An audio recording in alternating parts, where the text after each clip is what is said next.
Magandang araw po mga kawangis ko kung saan man solo ka man ng mundo. Ito ang inyong lingkod Anton Olson sa mga kapwa ko OFW dyan sa Middle East. Yumkin Said sa mga nakasubscribe na sa akin dyan. Syukran Kater. Salamat po sa mga nakasubscribe dyan.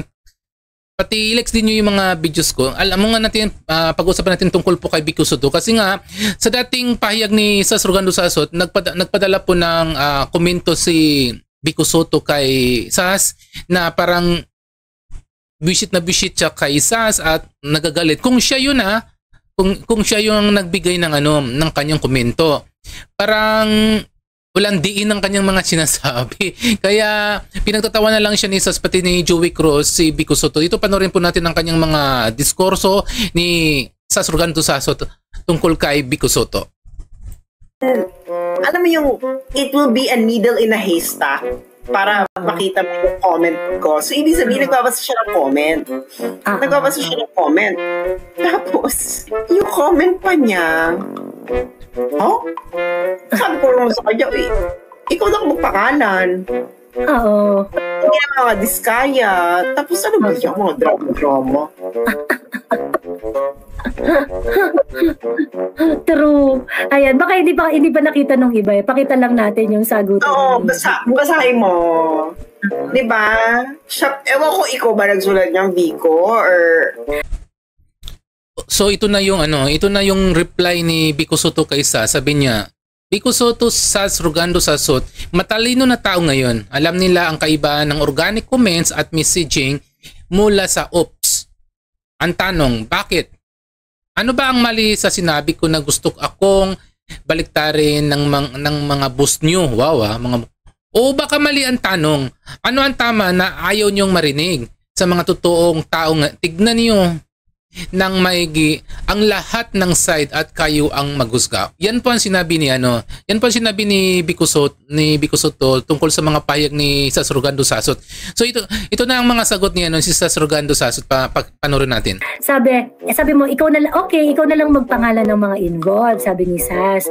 Sabi ni Vico, matalino na tao ngayon. Alam nila ang kaibahan ng organic comments at messaging mula sa ops. Ang tanong, bakit? Ano ba ang mali sa sinabi ko na gusto akong baliktarin ng mga boss nyo? O baka mali ang tanong, ano ang tama na ayaw nyong marinig? Sa mga totoong tao, tingnan ninyo ng maigi ang lahat ng side at kayo ang maghusga. Anong point? Nakita niyo na? Binubullshit tayo, no? Tangina. We said! I'm so sorry, Vico, pero this is a bullshit answer. Ang labo, diba? Parang ano daw? Ano ang tama na ayaw mong marinig? Pangalanan nyo na ang mga dapat pangalanan para mapugot na natin ang maliig na mga dapat pugutan. Diba?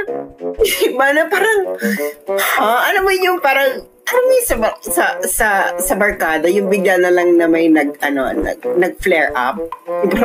Uy, parang ano to yung... parang napindot yung golden buzzer tapos biglang biglang nagwala. Hindi alam yung sa mga barkada, alam mo, nagchichikahan kayo tapos biglang may nasabi ka lang tapos bigla yung barkada mo biglang sumabog bigla na parang, saan nanggaling to? Hindi ba? Ang nakakaloka nun, parang, sa dami-dami na nag-comment sa'yo, nag-comment ka talaga sa akin. Girl, parang, it's sobrang daming nag-comment na dun sa post niya. At actually, in fairness sa kanya yung marami doon. Oo. Kasi pa-baby siya eh. Pa-baby yung niya eh. Pa-baby yung approach niya sa buhay, no? Oo, pa-baby yung approach niya sa buhay. Meron pa siya yung picture na yung DPWH, ang daming pera, tapos yung desk daw niya, maraming trabaho. O ayan na naman kayo sa mga classic pink-yellow move ninyo na parang, I am the cleanest and the most virgin and the most masikip in all of the universe. Ganon, di ba? Nakita mo ba yun? Yung post niya na yung post ni Vico na, ito office table nila, office table ko. Lord, siyempre kayo na naman ang virginal dito. Hindi, pangalanan mo Una, mayor ka imposible hindi mo alam. Correct. Hindi ba? Si Isko nga kahit papano, nakipagbardagulan siya kahit in the end, kahit naging kapos. Oo, kahit kapos, at least bumard.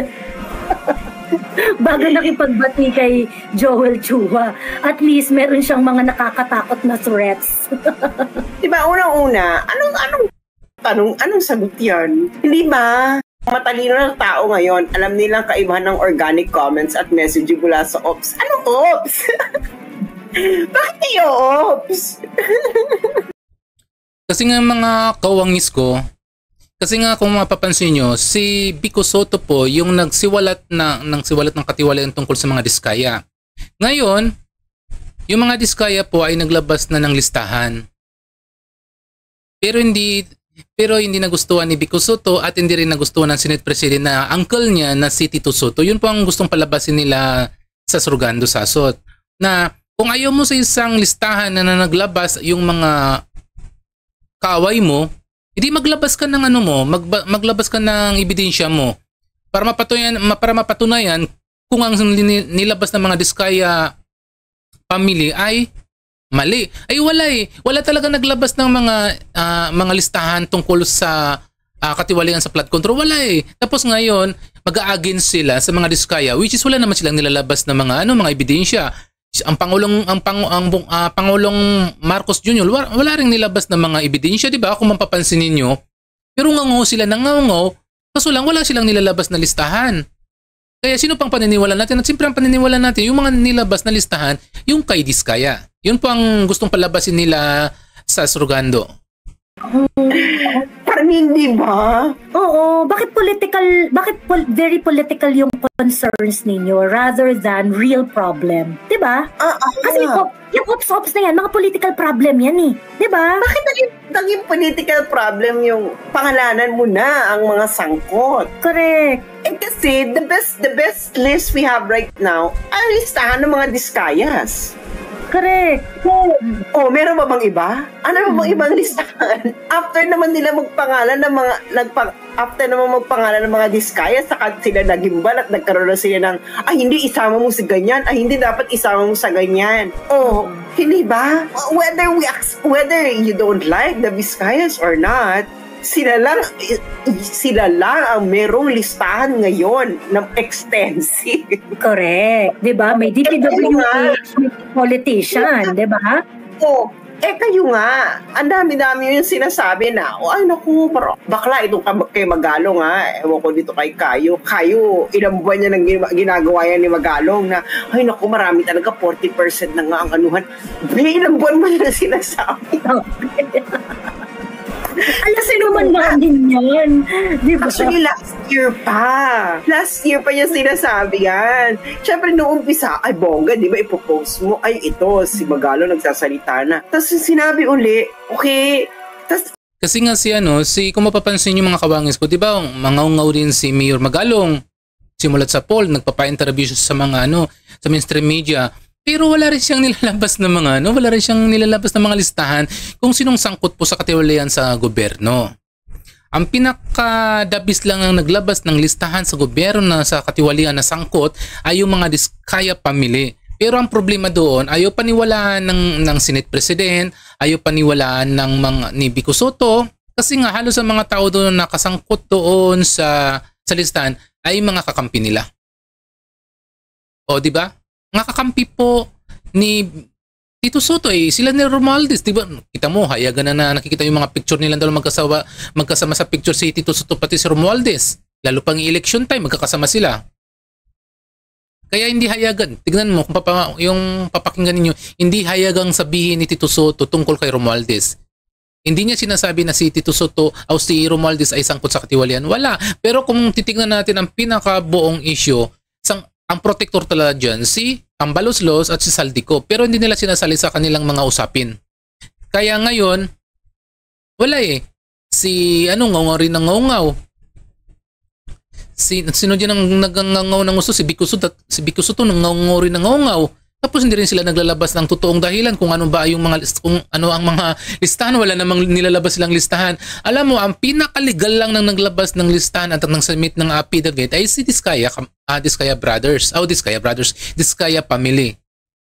Kaya natupan sabihin pa ng mga politiko, ang pinaniniwalaan pa rin yung nilabas na affidavit ni mga Diskaya.